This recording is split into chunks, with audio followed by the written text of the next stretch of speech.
Olá, hoje a gente vai mergulhar numa história, bem intensa, né? Que fala de dor, de fé e daquela jornada complicada que é o perdão.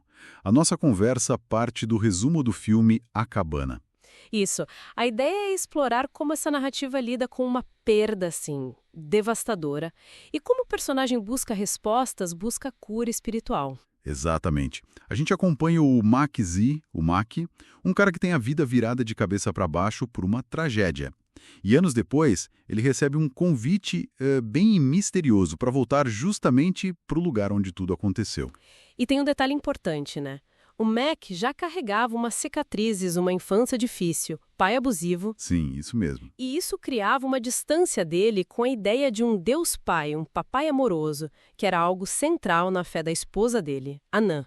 E mostra bem o contraste, né? Aquela felicidade familiar no início e depois o que o Mac chama de a grande tristeza. A grande tristeza. Pesado. Muito. É o período depois que a filha mais nova, a Missy, desaparece e é assassinada no acampamento.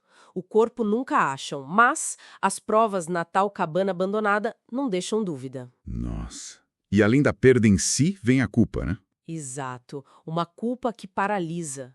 A culpa do Mac, por ter se distraído por um momento, e a culpa da outra filha, a Kate, que acha que o acidente de canoa que aconteceu antes teve a ver com tudo. Caramba. Aí o resultado é essa família meio quebrada, sabe? Muito silêncio, muita dor não dita. E ficam anos assim, né? Nesse isolamento, até que um dia do nada aparece um bilhete na caixa de correio. Aí complica. Ele deve ter achado que era uma armadilha ou, sei lá, uma piada de péssimo gosto. Com certeza, tanto que ele vai armado. Chegando lá, a cabana tá exatamente como ele lembrava. Fria, sombria, um pesadelo. Uhum. Mas quando ele tá quase desistindo, virando pra ir embora, A coisa muda. totalmente. O cenário se transforma num lugar lindo, acolhedor. E é aí que a história entra num terreno bom, bem diferente. Quase fantástico, né? Exato. O Mac dá de cara com 3 figuras, e elas se apresentam como a Santíssima Trindade. Peraí, como assim? A Trindade? Sim, mas de um jeito que desafia qualquer imagem que ele pudesse ter.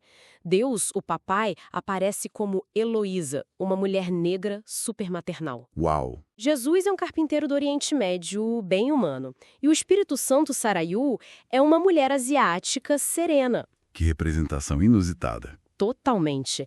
E o fascinante é justamente isso. Força o Mac a confrontar as ideias que ele tinha, sabe? Aquela imagem de Deus talvez ligada ao pai abusivo. Aqui é outra coisa. Faz sentido. E esse fim de semana vira, então, um longo diálogo, imagino? Intenso. O Mac despeja toda a raiva, a dor acumulada, questiona onde Deus estava quando a Missy sofreu. A pergunta que todo mundo faria, né? Sem dúvida. E a resposta de papai, de Heloísa, não é para diminuir a dor dele. Ela fala sobre livre-arbítrio, sabe? A liberdade que permite que o mal aconteça, infelizmente. Ah, entendi. E diz que Deus sofre junto, que busca a cura, não a punição. Tem até uma frase forte: o pecado é a sua própria punição. Uau! E tem aquelas experiências simbólicas também, né? Andar na água com Jesus. Sim. Um ato de fé pura. E o caixão que eles fazem pra Missy, que mistura dor e beleza de um jeito. E cuidar do jardim com a Sarayu como uma metáfora pra cuidar da alma dele. São imagens fortes. E tem a caverna, né? Com a sabedoria. Ah, esse momento é crucial. A Sofia, a sabedoria, confronta o Mac com o hábito dele de julgar todo mundo. O assassino, o próprio pai, até Deus. E como ela faz isso? É um teste bem duro. Ela pede pra ele escolher qual dos filhos dele deveria ir pro inferno. Nossa, que pesado. Demais. E ele, claro, não consegue. E aí, tipo, a ficha cai. Ele percebe a arrogância, a limitação do julgamento humano. Começa a entender que a justiça divina talvez passe mais pela misericórdia. É uma virada importante para ele poder pensar em perdão, imagino. Com certeza. Prepara o terreno. E aí vem a parte talvez mais difícil de toda essa jornada. O perdão em si. Exatamente. Guiado por papai, que agora aparece como um homem indígena, o Mac tem uma visão da Missy. Ela está feliz, em paz. Ah, que bom. Isso permite que ele se despeça internamente, sabe? Ele encontra o lugar simbólico onde o corpo dela estaria e a enterra ali, no jardim da cabana. Um fechamento. Um passo importante. Mas o mais difícil vem depois. Ele ouve a história do pai do assassino. Do assassino da Missy. Isso. Descobre que esse homem também foi vítima de um ciclo terrível de abuso. Entender isso, esse ciclo de dor, permite ao Mac fazer algo quase impensável. Que é... verbalizar o perdão. Perdoar o homem que matou a filha dele. Caramba, isso é muito forte. É sobre libertação mais do que esquecer, né? Exatamente essa a ideia. E quando ele volta para a vida normal, sofre um acidente de carro, acorda no hospital. E aí bate a dúvida, né? Será que foi tudo real?